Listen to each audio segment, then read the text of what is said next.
রাগ ক্ষণিকের আগুন, কিন্তু এর পরিণতি জীবন জ্বালিয়ে ছাই করে দিতে পারে। রাগের মাথায় নেয় এক মুহূর্তের ভুল সিদ্ধান্ত আপনার সবচেয়ে প্রিয় সম্পর্কটাকে চিরদিনের জন্য শেষ করে দিতে পারে। রাগের আগুনে শুধু সম্পর্ক পুড়ে না, পুড়ে নিজের আত্মাও। ঠিক সেরকম একটি মোটিভেশনাল গল্প নিয়ে আজকে হাজির হয়েছি। আমি কথা দিচ্ছি, ভিডিওটি শেষ পর্যন্ত দেখার পর আপনার ভিতরে আত্মাও চমকে উঠবে। তাই আর কথা না বাড়িয়ে চলুন ভিডিওটি শুরু করি। একটি গ্রামে একজন মানুষ তার পরিবারের সাথে হাসি খুশি জীবনযাপন করত। তার পরিবারে তার স্ত্রী এবং একজন 6 থেকে 7 বছরের একটি মেয়ে ছিল।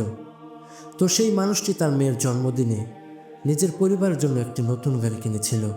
এটা দেখে তার পুরো পরিবার আনন্দে আত্মহারা হয়ে ওঠে। কিন্তু সবচেয়ে বেশি যে খুশি হয়েছিল সেটি হচ্ছে তার মেয়ে মিনু।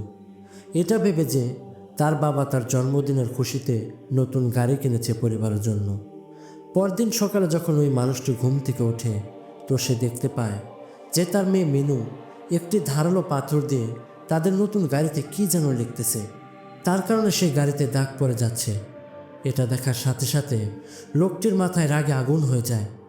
আর রাগের মাথায় লোকটি তার মেয়ে মিনুকে মারতে শুরু করে। ওই লোকটির মাথায় এতটা রাগ চড়ে বসে যে তার হোশ হারিয়ে ফেলে। সে রাগের মাথায় কিছু বুঝতে না পেরে ঘরের ভিতরে থাকা একটি ব্যাট দিয়ে তার মেয়ে মিনুকে আঘাত করতে থাকে। প্রচণ্ড আঘাত সহ্য করতে না পেরে তার মেয়ে মিনু বেহুশ হয়ে মাটিতে পড়ে যায়। এটা দেখে লোকটি খারাপ লাগা শুরু করে এবং সে রিয়ালাইজ করে তার মেয়েকে সে আঘাত করছে। তারপর সেই লোকটি আর এক মুহূর্ত দেরি না করে তার সেই নতুন গাড়িতে করেই তার মেয়ে মিনুকে হসপিটালে নিয়ে যায়। হসপিটালে যাওয়ার পর সে জানতে পারে যে তার মেয়ে মিনু আর বেঁচে নেই, মিনু মারা গেছে। এটা শোনার পর লোকটি নিজেই হঠাৎ করে নিস্তব্ধ হয়ে যায় আর কান্না করতে থাকে। আর লোকটি কান্না করতে করতে যখন সে হাসপাতালের বাইরে চলে যায়, তো তখন তার নজর সেই গাড়িটির উপর পড়ে। সে দেখতে পায় তার মেয়ে ধারালো পাথর দিয়ে লিখেছিল, I love you papa, you are my hero. এটা দেখে লোকটি আরও হতভম্ব হয়ে গেলেন আর পস্তানো শুরু করে দিলেন আর চিৎকার করে কাঁদতে শুরু করলেন। দোস্ত, এই ছোট একটি গল্প থেকে আমরা শিখতে পারি যে জিনিসপত্র তো জীবনে আসা যাওয়া করতেই থাকে, কিন্তু মানুষ একবার চলে গেলে সে আর দ্বিতীয়বার আসতে পারে না।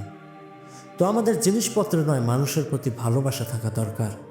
আর আমাদের রাগকে নিয়ন্ত্রণ করা শিখতে হবে, কারণ রাগ হলো সেই আগুন যা প্রথমে অন্যকে পোড়ায় কিন্তু শেষ পর্যন্ত নিজেকেই পুড়িয়ে ছাই করে দেয়। আর যখন রাগ শেষ হয়ে যায় তখন নিজের মধ্যে আফসোস হতে থাকে। এই জন্য রাগের সময় শান্ত থাকতে শিখুন, কারণ রাগের মাথায় কোনো কিছু ঠিক হয় না, বরং বরবাদ হয়ে যায়। একবার ওই লোকটির জায়গায় নিজেকে রাখুন আর ভাবুন সে জীবনে আসলে কি হারিয়েছে।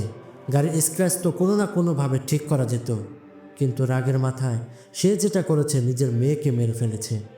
সে কি আর কখনো তার আদরের মেয়েকে ফিরে পাবে? এই জন্য বন্ধুরা, রাগকে নিয়ন্ত্রণ করা শেখো, রাগকে জয় করো আর জীবনকে সুন্দর করো।